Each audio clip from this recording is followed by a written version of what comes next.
Um ponto de partida é pensar que as memórias que são implícitas, aquelas memórias de longo prazo que são não declarativas, elas são mais resistentes. Uma vez, por exemplo, que você tenha aprendido a andar de bicicleta, o ditado popular nos diz que você sempre vai saber andar de bicicleta, você não vai esquecer, como andar de bicicleta, mesmo que você fique muitos anos sem andar. Pode ser que você, quando se ficar muito tempo sem andar de bicicleta, que você suba via aí meio sem jeito, mas depois você sai pedalando. Quanto mais você anda de bicicleta, obviamente, melhor você vai ficar, mais hábil com a bicicleta. Assim como dirigir, de todos os outros hábitos motores, tem que ter prática, dançar, mas são memórias que sofrem um pouco interferência.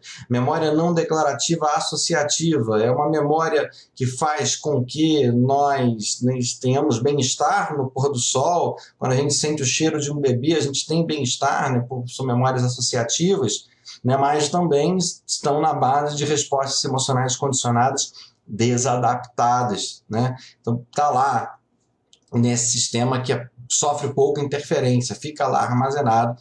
Então tem que se fazer um trabalho, quando essa resposta emocional condicionada está desadaptada, tem que se fazer um trabalho específico, porque é uma memória que não basta você ficar racionalizando sobre ela e ficar pensando, por que eu tenho medo de barata de maneira histérica? Parece uma barata, eu escalo uma parede. Não adianta racionalizar, porque está um sistema de memória que vai modificar, vai alterar o seu organismo, enfim, de uma maneira que você, a princípio, não tem muita gestão do processo, tem que trabalhar, tem que aprender, tem que dessensibilizar, contracondicionar para esse estímulo aversivo.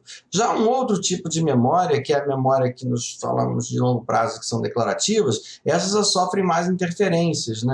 Então, uma memória declarativa são dois tipos, episódica, ou semântica, episódica para fatos e eventos.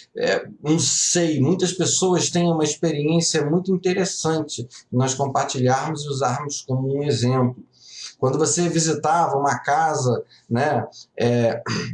em algum lugar, sua família passava as férias, você criança, e na tua imagem dessa casa era um castelo, era enorme, tinha uma árvore enorme, um muro alto. Passa os anos, você fica adulto, fica adulta, vai até esse local e quando você chega lá era uma casa pequena. Quando você, na verdade, quando você era criança, lá, sei lá, seus 7, 8, 9 anos, você olhava para aquele muro, você tinha que fazer um esforço para poder, armazenou um muro alto, mas era um muro alto para uma criança de 9 anos. Então, essa questão do tamanho, a percepção do tamanho, então é uma coisa que, olha, como que é modulado. Então, como tem esses eventos que vão ficar ali codificando as informações que são relativos em relação a como você percebe aquele evento. E, obviamente, isso também vai ser verdadeiro para os seus valores, seu sistema de crenças. Quando você está codificando essas informações, você está, obviamente, a todo momento interpretando esses eventos a partir do seu sistema de crenças. Então, se alguém no seu passado te disse uma coisa que você não gostou e você armazenou aquela informação, que aquela pessoa ela era de um jeito agressivo, e eventualmente a pessoa pode não ser desse jeito que você guardou, porque você interpretou essa memória em um determinado momento, de uma determinada maneira, a respeito daquela pessoa naquele determinado momento. Mas você armazenou, ficou muito tempo sem ver aquela pessoa, sem ver aquele parente, enfim. Então, essas memórias, elas são, a todo instante, elas são moduladas para a maneira como a gente percebe o mundo, pelo nosso estado de humor, pelos nossos sentimentos. Emoção e memória, as áreas do cérebro, as circuitarias, alguns epicentros de memória, alguns epicentros de emoção. Então, a amígdala tem a ver com memória de curto prazo, tem a ver, faz parte de uma estrutura do sistema límbico. Então, você tem circuitarias que passam por esse sistema límbico para chegar no hipocampo. Então, memória e emoção também tem tudo a ver. Uma memória que é codificada em função de um evento aversivo, né, um evento produtor de estresse que seja significativo, né, e vai rapidamente para esses sistemas de memória que são associativos, né, isso é adaptado. Então a gente tem essa maneira de armazenar aquela informação que é aversiva para que a gente tente evitar aquele evento, aquele acontecimento no futuro. Só que às vezes isso fica, né, generalizado, fica desadaptado, né, no nosso cotidiano, no nosso comportamento, né? Isso são pontos interessantes também quando a gente vai estudar as memórias autobiográficas, as memórias episódicas.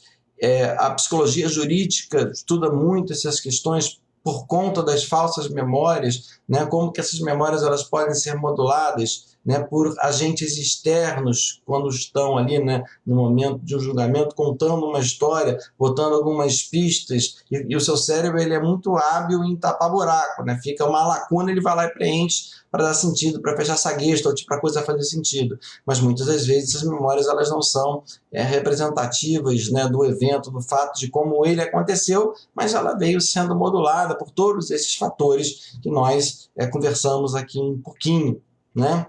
Então, uma brincadeira que eu eventualmente faço com o aluno é pensar assim, pensa na memória mais antiga que você tem, né? Possivelmente não é uma memória 100% verdadeira.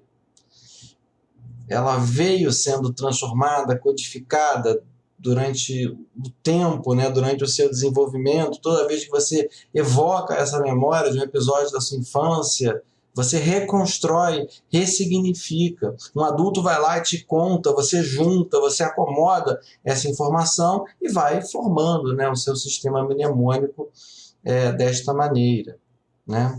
Então, esses são alguns dos fatores. E no nosso cotidiano, né? Estresse, ansiedade, o famoso deu branco na hora de uma prova. É uma supressão de memória, porque você está ali muito, né, estressado, muito estressado em fazer aquela prova, né? E essas condições, né, fisiológicas, alterações fisiológicas do seu corpo, não vão facilitar muito que você evoque aquela informação se ela não foi muito bem consolidada, né? Se é uma informação ali que estava naquele processo de você estar reverberando, de você consolidar.